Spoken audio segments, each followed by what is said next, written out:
Hello everyone, this is Brian Parker with Brian Wants Your Help. And, I was saying Brian wants your help, and really what I want to do is I want to help, and I know a lot of you out there want to help leave the world a better place than found it. And with so many forays being made into, and technological advances being made into reusing or recycling or reconstituting or composting, I think we all can contribute in our own ways, and there's huge communities out there in different categories doing those kind of things, and I see a lot of startups and nonprofits doing small ventures that are very encouraging. But I was wondering if any of you had followed what is going on in prisons and in schools and even some private businesses and different communities that have food and are starting to do vermicomposting within their facilities. I've seen some great videos on prisons, and they just have huge amounts of very large dumpster type bins where they can turn the food waste and other items, the paper waste and so forth, into vermicompost. And then even the inmates are using that to grow fresh food for, better nutrition within the institution. As well as I'm seeing municipal buildings, schools, just different types of things, adapting it in different states, regions, counties, and governments. I was watching a thing on YouTube about in Canada, a guy has food rescue, I think that's what it's called. And he'll work with the local grocery stores on items that are basically past their freshness date or whatever, but they're still in good shape. And he opened a little store up, and it's the food's free. It's basically a donation situation. People will donate money, but they can come in and get the food rather than the food being thrown out. I guess we throw away, from the manufacturing of food all the way through to home use of food. About a third of our food goes to waste. And if each area could do a small version of what the prisons and schools and even some restaurants that have basements I've seen are doing vermicomposting in the basement and using all their food waste. I mean, coffee shops, so many people are getting stuff from coffee shops, mushroom byproducts that are going to get thrown out. I saw how the process of growing the mushrooms are. People are using those. I know Northeast Worm Farm uses the mushrooms. And even like manure, horse manure, and different types of animals, rabbit poop. A lot of that stuff is being used, and instead of them having to dispose of it, or if they haven't set up a composting on their own site, you could go to an equestrian area and get free manure to do your composting, and the worms will eat it. And you obviously want to cycle things and make sure what they're feeding it is not laced with chemicals and different things, and do the true composting. And weeds you can use, as long as you get your temperature up on your compost pile for a certain amount of time, and different other things that might have pathogens in them. If the heat is up there and you're running the compost properly, you can recycle all that stuff and back into new high quality soil. And there should be different places where there's erosion problems, and I saw countries that were using what was it they were using? Oh, coconut husks. And they were using coconut husks mixed with some other things to start using, turning them into like a charcoal briquette, like a coconut briquette. And trying to get their community that has mainly been deforested and is having bad flooding and erosion, and just the soil is being affected poorly. And then they're planting trees along with the government and getting people to try to use these coconut husks to cook their food instead of chopping down the trees and using the wood to cook their food. People recycling tires, turning them into sandals in Africa, and people recycling tires and turning them into brick pavers for roads, and I think it was Kenya. It doesn't always have to be the most highly technological, but strong entrepreneurs can take garbage and reduce, tire waste. If you have ever seen a tire dump on fire, they're almost impossible to put out, and there are ways to reuse that rubber and pull the steel out, recycle the steel, and then reuse the rubber to make even colored pavers for driveways instead of bricks or whatever. I know I've seen a lot of great shows on people reusing old stuff from housing. There's a lot of good businesses that, excavate and go in, pull doors, pull everything they can from the old housing. And that's really nicely made stuff, and put into the right building, it can work out well. Like I use doors to make my 13 foot by 3 foot by 2 foot, 3 foot high by 2 foot wide, or maybe it's 3 foot or 30 inches. Worm bin, my largest one, and they were old doors I made it out of, so I didn't have to buy any brand new lumber to make it. Not that there's anything wrong with that, but you have to use what you have to use. But there's so many creative. I've seen the bottles being turned into sand, even sorted by color, so you can have blue sand. People put it in their yards. It's a decorative type thing. By just making sand and turning it into sandbags and helping dam up rivers and reclaim wetlands and so forth. So there's so many really creative options out there.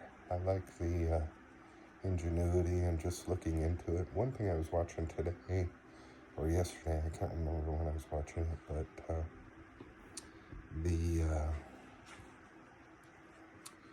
compostable plastics that they're coming up with. Now, they haven't reached a point where they can have it be compostable in our compost bins that we might use, or in a worm bin or something like that. But they have different ways you can do it. But they're getting closer. They're using plant-based products. Then I saw the other side of it where, and I think I talked about this in one video, the single-use plastic bags in the state of Washington, where I'm from. They have a tax, I don't know if throughout the whole state, but certain communities have a tax on plastic bags, single-use plastic bags. And they compared them to recycled bags, and then even recycled plastic, tougher bags that you can reuse, like totes that you could reuse over and over, and then cotton bags. And they tried to relay really what the cost of it is, because you have in a cotton bag would sound the best, right? We got cotton, and once you're done with it, you can throw it in your compost bin. It was grown by nature. Worms will eat it. And but the amount of water it takes in the land that has to be cleared to grow the cotton and so forth. I wish they could do it out of a cotton byproduct, if they're using the cotton for the clothes. Oh, by the way, I do throw jeans and cotton shirts and so forth into my vermicomposting bin, and the worms eat it. But I wish we could find a byproduct of a product that we're already using in a mono, I'm losing the terminology, but just where one crop is, using a large area to farm, say a cotton farm, and make the bags out of those. But you'd have to use that cotton bag because of all the water, the transport, so many times versus a single-use plastic bag, and what the cost and energy of it are. But of course, the single-use plastic bag's not going to be compostable, but there are other impacts other than just whether it's compostable or not. Some countries do burn their garbage, and they have a strong filtration system for the smoke and multiple filters and so forth like that. And I think they were even able to use that residue that is collected in the filters for something else. But so many neat ideas out there. If you guys have any of them, I'd like you to share them with me. But I want to try to bring a lot of these in some way once I figure out what I'm doing and know how to use this, get proper equipment, start interviewing people in my areas and making people aware of what's there. But just like the Megapack batteries that Tesla sells, that can store wind and solar and use it when the wind isn't blowing or the solar isn't there, and support the system so that you have a more reliable energy source. Because a coal factory is very hard to shut down and restart. I guess natural gas is a little bit easier to fluctuate during high times and low times. But if we have wind and solar and we have a Megapack and we can do that, you think the Megapacks are, and China has their own version of it, Tesla Megapacks, but China has their own version of it, and more people are starting to do this. Texas and California have adopted quite a bit of it, as well as Australia and so forth. But just think if we did on the vermicomposting what they're doing in the municipal buildings and in the prisons and schools and in restaurants, and I'm sure in other cases, like coffee shops have so much coffee grounds they throw away. They're gladly to give them away for free, and you can compost with them. Everything has to be done at the right ratios and so forth to make it work. But there's so many resources out there that are just not being handled properly. But the Megapack is meant to be used in a specific smaller location to do quite a bit of things. And if we could start adopting throughout the world these systems that create great soil, a farmer grows a crop, but a real farmer, a great farmer, grows great soil. And if that great soil has the nutrients, they're going to get a stronger yield on their crops, less damage from pests, and bigger and stronger, better fruit, and healthy soil. So less chemical fertilizers we want to get away from when we can use natural soil that's been around since plants have been around, and that's the worms creating very high quality amendment. It's not a fertilizer, it's an amendment, and it's what happens in nature, and we can recreate it, and we got everything to do it for free, within a degree of just having the system and the people willing to get it done. Because I think the future of the planet is a future of using everything that we use as many times as possible, and even reconstituting them into very high quality products that can improve the world and take a damaged area of Arizona and turn it into a green oasis. Arizona Worm Farm is one I forgot to mention before. They do so much, and they don't even ship anything because they can only serve their local community. So they don't even offer to ship anything. No worms. They do soldier flies. They do vermicompost. They do compost to stretch the vermicompost. They'll mix it in with their compost, and then they sell different grades of it. But they're getting all kinds of free donations of used food and wood chips and so forth that other industries have to dispose of. So they can get it for free, and they can make money. They built a huge garden around their facility, Arizona Worm Farm, and right in the middle of the harsh Arizona climate. And they're doing so well, and they've grown so much, but there's such a demand for it, they can't even ship it out. They only sell it to the locals. I know this is a long video. Appreciate you hanging in there with me. It's kind of a mishmash, but let's get better cities, counties, regions, states and regions and countries. And let's do it by all coming together and sharing ideas with each other, creating forums, education, encouraging